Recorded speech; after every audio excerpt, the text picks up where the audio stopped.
মাত্র এক বাটি সুজি দিয়ে এত সুন্দর মজাদার নাস্তা সকালে জলখাবারের জন্য হোক বা রাতে ডিনারের জন্য খুবই অল্প সময়ে বানিয়ে ফেলতে পারবো। আর এই রেসিপি যে কেউ খুবই পছন্দ করে খাবে। আসসালামু আলাইকুম, কেমন আছো তোমরা সবাই? নতুন একটি রেসিপিতে তোমাদের সবাইকে স্বাগত জানাই। এই সুজির লুচি যদি জল খাবারে থাকে তাহলে আমরা আটা বা ময়দার লুচি খাওয়া ছেড়ে দেবো। এটা এতটাই টেস্টি হয়, তো খুব সহজে বানিয়ে ফেলতে পারবে। তোমরা অবশ্যই এরকম করে ট্রাই করে দেখবে, দেখবে দুর্দান্ত হবে খেতে। ভিডিও শুরু করার আগে একটাই রিকোয়েস্ট, চ্যানেলটিকে যদি সাবস্ক্রাইব না করে থাকো তাহলে সাবস্ক্রাইব করে দিও, আর ফেসবুক থেকে দেখলে পেজটাকে ফলো করতে ভুলো না। দেখে নাও তাহলে আজকের রেসিপি। অনেকেই আছো ভিডিও দেখে চলে যাচ্ছ, সাবস্ক্রাইব করো না, অবশ্যই সাবস্ক্রাইব করে দিও, আর ফ্রেন্ডস আর ফ্যামিলির সাথে বেশি করে ভিডিওটা শেয়ার করে দিও, তাহলে আমার ভিডিও বানাতে খুব ভালো লাগবে। তো এই লুচি বানানোর জন্য প্রথমে আমরা একটা প্যান বসিয়ে দিয়েছি। প্যানে দিয়ে দিলাম হচ্ছে সাদা তেল। আমি এখানে 1 চা চামচের মতো সাদা তেল দিয়েছি, আর দিয়ে দিলাম হচ্ছে 1 বাটি সুজি।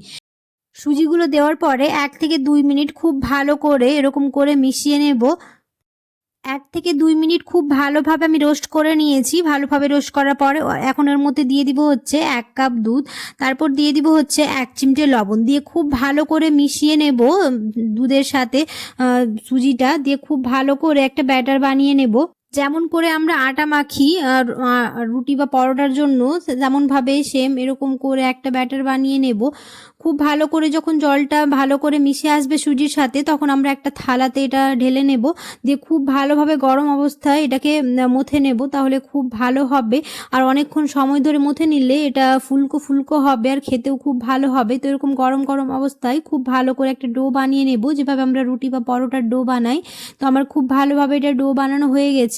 এবার এর স্বাদটাকে দ্বিগুণ করার জন্য আমি এখন ওর মধ্যে অ্যাড করব হচ্ছে কাঁচা লঙ্কা। আমি এখানে 2টো কাঁচা লঙ্কা নিয়েছি, তোমরা তোমাদের স্বাদ অনুযায়ী দেবে। আর দিয়ে দেবো একটু হচ্ছে ধনে পাতা। ধনে পাতা দিলে যে কোনো জিনিসের খাবারের স্বাদটা দ্বিগুণ হয়ে যায়। দিয়ে খুব ভালো করে আবার মিক্স করে নেব।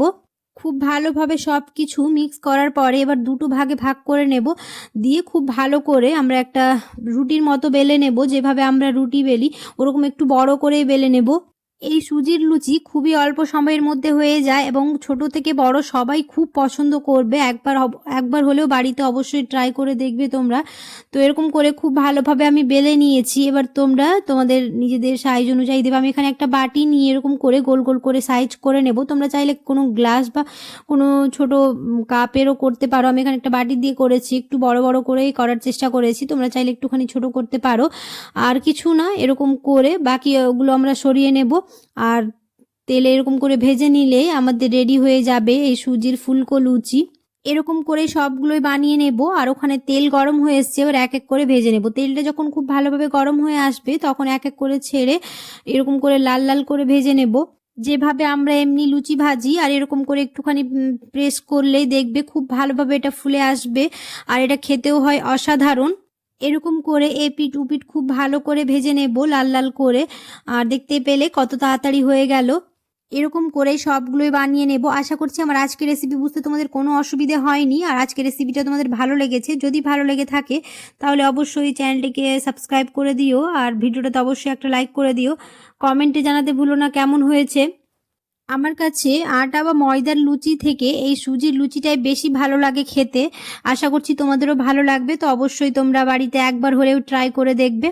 তো আজকের ভিডিওটা আমি এখানে শেষ করে দিচ্ছি। কেমন হয়েছে তোমরা কমেন্টে জানাতে ভুলো না, আর যদি ভালো লেগে থাকে তাহলে অবশ্যই একটা লাইক করে দিও। দেখা হবে খুব শিগগিরই পরের একটি নতুন রেসিপিতে। সবাই খুব ভালো থাকবে, সুস্থ থাকবে, সাবধানে থাকবে। আল্লাহ হাফেজ। আশা করছি দেখেই বুঝতে পারছো কতটা লোভনীয় হয়েছে।